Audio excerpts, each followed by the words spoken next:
Welcome back. My next guest joins us fresh off of his own re-election victory in South Carolina. His win brings the Republicans one seat closer to holding on to the Senate majority in a battle that will likely be decided by two Georgia runoffs races on January 5th. Joining me right now is Senator Lindsey Graham. Senator, congratulations on your fourth term. Thank you. Good morning to you. Thank you. Thank you. I want to talk to you about the balance of the Senate in a moment, but first, let me get your reaction to the media declaring Joe Biden the 46th president, and tell us about the evidence that you have of dead people voting in this past election. Well, number one, this is a contested election. The media doesn't decide who becomes president. If they did, you would never have a Republican president forever. So we're discounting them. So what happened? The Trump team has canvassed all early voters and absentee mail-in ballots in Pennsylvania, and they found over 100 people they think were dead, but 15 people that we verified to have been dead who voted. But here's the one that gets me. 6 people registered after they died and voted. In Pennsylvania, I guess you're never out of it. If Republicans don't challenge and change the U.S. election system, there'll never be another Republican president elected again. President Trump should not concede. We're down to less 10,000 votes in Georgia. He's going to win North Carolina. We've gone from 93,000 votes to less than 20,000 votes in Arizona, or more votes to be counted. There are allegations of system failure, fraud. John James, do not concede. These computers in Michigan do not pass the smell test. Keep fighting for every legal and live vote. Well, Senator, you were briefed by the campaign yesterday, and one thing that we spoke about over the phone this weekend was this postal worker who has a sworn affidavit saying that supervisors were backdating ballots. What can you tell us about that? Right. The FBI is investigating it along with the postal inspector, and our committee will be talking to this gentleman. I don't know where that goes, but I do know that we have evidence of 6 people in Pennsylvania registering after they died and voting after they died, and we haven't looked at the entire system. So to my Republican colleagues out there, we have to fight back or we will accept our fate.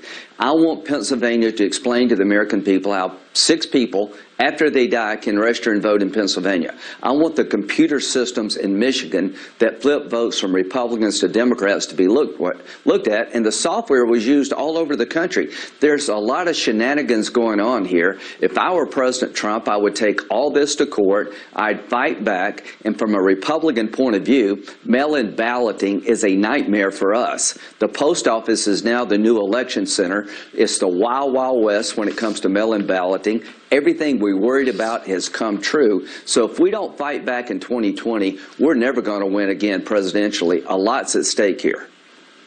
Senator, you sent a letter to Attorney General Bill Barr and Director Wray saying that your office has received the affidavit from Richard Hopkins, the postal worker in Erie, Pennsylvania. What are you going to do with this evidence? What are you expecting the DOJ to do? Well, they already talked to him. I know that, and we'll try to interview the gentleman. That's an allegation. We'll see if it withstands scrutiny. I know we got evidence of dead people voting in Pennsylvania. I know we have evidence of computers flipping Republican votes to Democratic votes. There's a lot of things being alleged out there that need to be looked at. The media could give a damn how Trump loses as long as he loses. They've declared Biden the winner. They'll never take any of this stuff seriously.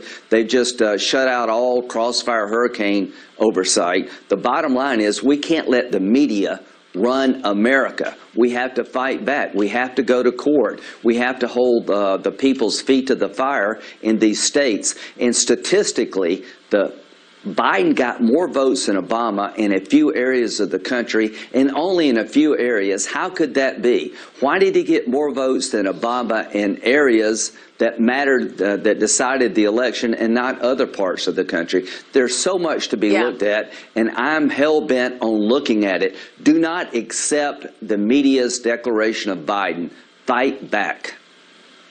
Well, you know, you make a good point, because you could look at that, the fact that he got more votes than President Obama. You could also look at the fact that you did so well. Your opponent raised $57 million in the third quarter alone, shattering Senate records.